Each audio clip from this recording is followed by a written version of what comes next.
Welcome to the Darlington FC podcast. This week we're joined by Darlington FC manager Martin Gray. Hi Martin. Afternoon. Okay, so the match at the weekend with Kendal was postponed. Do you think the two-week break will affect the momentum and the form of the players on their unbeaten run at the moment? It's always disappointing. Obviously, we're in a good run. We've sort of won 9 out of 10 and had a draw as well. So we're in a real good form. Like every manager, when you're in good form, you want to try and keep that going. So, it was very frustrating, very disappointing. Having said that, we turned things around very, very quickly on Saturday. We had the players in for a real physical training exercise. So, we acted the best way we could and tried to keep the focus. As much as we were disappointed, it was just one of them things, the weather got the better of it. So obviously you say it's disappointing. So what do you do in that? What happens in that scenario when the match is called off for you? It's just a quick turnaround because you try and prepare for the game, but also you've always got a backup plan. I'm very high on fitness and keeping players' fitness levels very high. This time last year we had a sort of real bad winter, and we had about a 2 or 3 week break where we couldn't sort of get games in. So we we put the ball away occasionally and did boxing or some team building exercises. So we had a real good session Saturday and.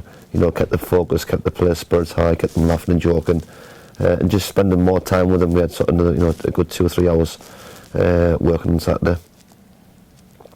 So this week the team visit Kendal Town. What are your thoughts ahead of that match?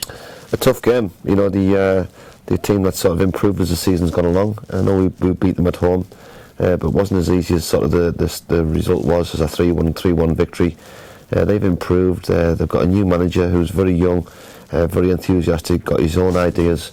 So it's a game that we're looking forward to. But also a game that we're going to do the pitch won't be the best. We went across there 3 weeks ago when it was called off. So we're prepared for a battle, and we've got to make sure that we sort of do that side of the game first and foremost, and hopefully our quality will come through. So do you have any injury or selection problems ahead of the weekend? No, everybody's fit, which is great. It's important to sort of challenge for a promotion, that we need everyone fit, and we've got through the winter period where we had a lot of games, and we kept everybody on the pitch, and touch wood through suspensions as well, out of suspension. So we've got a good squad to choose off for Saturday. And after the match against Kendal, you've got 2 crucial home games against Lancaster and Curzon Ashton. Are you tempted to rest any players for those games coming up? No, not even looking at them games. Kendal's the most important game for me at this moment in time. Let me get Kendal out of the way and then I'll talk about Curzon when I've done that, and that's how I work. I don't look at 3 or 4 games ahead. I have targets to set myself, but I treat every game as it comes, and the next game is the most important game.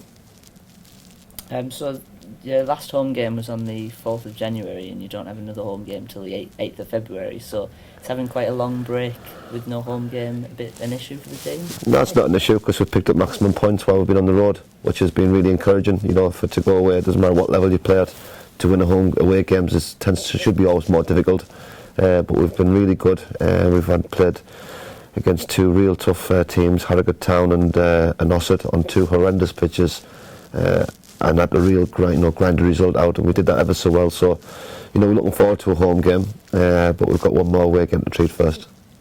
And the Darlington currently have the best goal difference in Northern Premier League Division 1.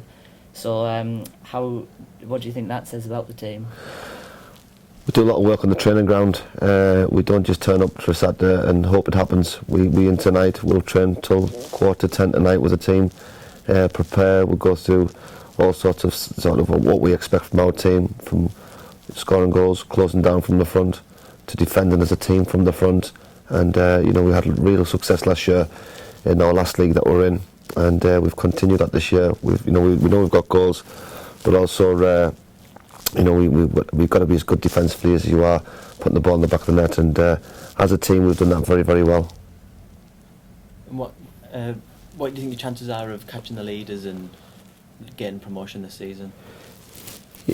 As it was in the first game of the season, it was always going to be a different season. Everyone said that we're going to run away with the league, and that was very disrespectful to the league. The league's a tougher league, better teams, better managers, better organisation, higher standard. So there's no way that you're going to go get 123 or 126 points again.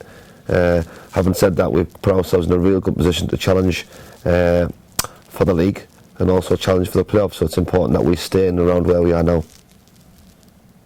You must be delighted with the team's form of late, but do you see any comings and goings in the coming weeks? No, we've got a very settled squad. As a manager, you're always looking to try and strengthen the squad. But at this moment in time, there's got to be the right player, because what we have, we believe, is a very strong squad, and it's got to be players that can make us better, and they're hard to find at this stage of the season. Any team that's got good players want to keep hold of better players. So, but we are aware of what we need to do to go forward, and we've got to make sure that the players that have got us where they've got us, get us across the finishing line now. How important do you think it is having the link between your own academy and the youth teams at Darlington? It's vitally important. That's how the football club works. We work within 38 schools within the northeast of England, always looking to try and find the next future stars for our football club. I think that's very, very important that we sort of hands-on every day within schools, coming across young lads and girls as well, and improving them within the schools that we work in, within the academies that we have within schools, to come through to our college team, which is through Darlington Football Club, and which we run the BTEC course, level 2 and level 3. We're trying to find the next future Darlington youth team, under 18 players within the schools and within what we do within our college here as well. And the club is currently appealing for investment as well. How important do you see that for the club's future?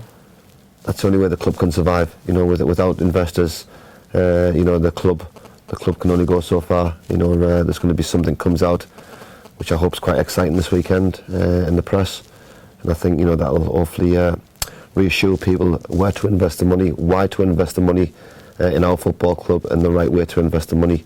And hopefully, when people see what is going to come out this weekend, hopefully that will give the people the encouragement.